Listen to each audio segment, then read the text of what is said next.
So আসসালামু আলাইকুম সকলকে, কেমন আছো তোমরা সবাই? আশা করি তোমরা সকলেই ভালো আছো। So guys, welcome back to another new video. So ভাই, আজকের এই ভিডিওটা থাম্বনেলটা দেখে তোমরা অবশ্যই বুঝে গেছো আজকে আমরা গেম চেঞ্জার 5 এর এমন একটা ক্রেজি গ্লিচ নিয়ে বলতে চলেছি যা হয়তো বা তোমরা এর আগে কখনোই দেখোনি। এবং গতকালকে এটা একটা টেস্ট ম্যাচে ঘটেছে। আমি যখন গতকালকে একটা টেস্ট ম্যাচ খেলতেছিলাম তখন কিন্তু এই গ্লিচটা হয়েছে।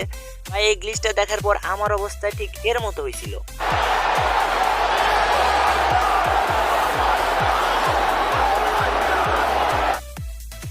দেখো ভাই, আমার অবস্থা তো এর মতো হয়েছে, কিন্তু তোমাদের অবস্থাটা কেমন হবে তোমরা কি জানো? What? What?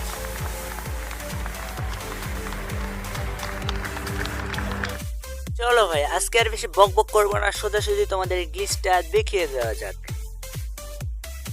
সো ভাই দেখো, আমি যখন একটা টেস্ট ম্যাচ খেলতেছিলাম ধাপ করে আমার সাথে এরকম একটা গ্লিচ হয়েছে।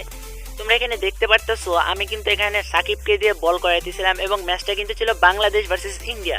কিন্তু তোমরা ভালো করে খেয়াল করলে দেখতে পাবে ভাই, এখানে কিন্তু আমি বল করতেছি ঠিকই, এই পাশের ব্যাটারও ঠিক আছে, উইকেটও ঠিক আছে, কিন্তু ভাই স্ট্রাইকিং এন্ডে যে ব্যাটার ছিল ঋষভ পন্থ, ভাই এই ব্যাটারি তো নাই ভাই, ব্যাটারি অদৃশ্য হয়ে গেছে। সো ভাই দেখো, এটা অনেক ক্রেজি একটা গ্লিচ ছিল। যখন আমি আরো কয়েকবার ট্রাই করলাম যে ভাই আসলে কি এটা কোনো গ্লিচ নাকি একবারই হয়েছে, কিন্তু ভাই তোমরা দেখতে পারতেছো আমি কিন্তু পর সাকিবকে দিয়ে 4টা উইকেট নেওয়াইছি কোনো ব্যাটার ছাড়া, এবং এখানে কিন্তু আউটগুলো হইতেছিল, ব্যাটার কিছু থামাইতেও পারতেছিল না। সো ভাই আমি অনেক কিছু দেখলাম ভাই, এই গ্লিচটা অনেক ক্রেজি একটা গ্লিচ, এবং এই গ্লিচটা আমার সাথে এর আগে কোনো সময় হয়নি। তোমাদের সাথে ঘটছে কিনা তোমরা কিন্তু অবশ্যই বললো। এবং এই আপডেটের পর এটাই আমার প্রথম গ্লিচ, গেম চেঞ্জার 5 এর যে মেগা আপডেটটা ছিল 4.3, এই আপডেটটা আসার পর এটাই আমার সর্বপ্রথম গ্লিচ।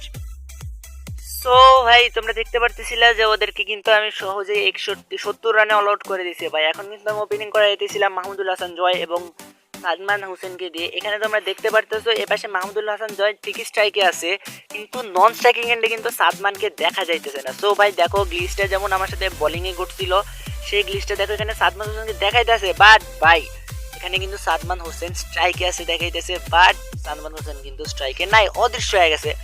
এবং যখন আমি দেখলাম যে অদৃশ্যভাবে কোনো শট খেলা যায় কিনা, কিন্তু আমি কিন্তু কয়েকবার ট্রাই করছি, কিন্তু এখানে কিন্তু অদৃশ্য হয়ে কোনো শট খেলা যায় নাই।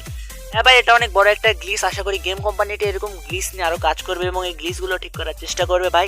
গেম চেঞ্জার 5 ভাই দেখো, তোমাদের আমি দৃষ্টি আকর্ষণ করে বলতেছি ভাই, এই গ্লিচগুলা প্লিজ ভাই ঠিক করে দাও, কারণ এত সুন্দর একটা গেমে, এত ইন্টারেস্টিং এবং এত মজাদার একটা গেমে যদি এরকম গ্লিচ ঘটে তাহলে কিন্তু কোনোভাবে এটা মানানসই হয় না ভাই। দেখো তোমরা অনেক বড় একটা কোম্পানি ভাই, তোমরা যে তোমার রিয়াল ক্রিকেট 22 এর এই ভার্সনটাকে তোমরা এতভাবে আপডেট করছো, এত উন্নত করছো, এখন যদি এরকম ধরনের গ্লিচ হয় ভাই, এটা কিন্তু আসলে অনেক দুঃখের ব্যাপার।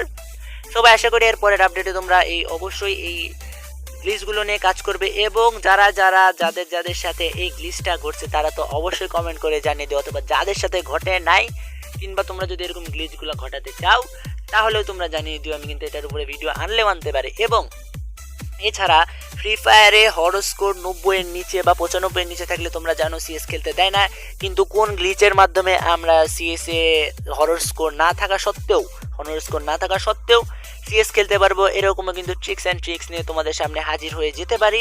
যদি তোমরা এরকম ধরনের কোনো ভিডিও চাও তাহলে অবশ্যই কমেন্ট করে জানিয়ে দিও ভাই। সো ভাই আজকের জন্য এই পর্যন্তই, এই ভিডিওতে আর কিছু বললাম না। সো ভাই আজকের জন্য এই পর্যন্তই। যদি তোমার ভিডিওটা একটু ভালো লেগে থাকে অবশ্যই লাইক করে দিও, একটু তোমার কমেন্টে তোমার মতামত জানিয়ে দিও এবং চ্যানেলটাকে সাবস্ক্রাইব করে দিও। সো ভাই গুড বাই, আল্লাহ হাফিজ।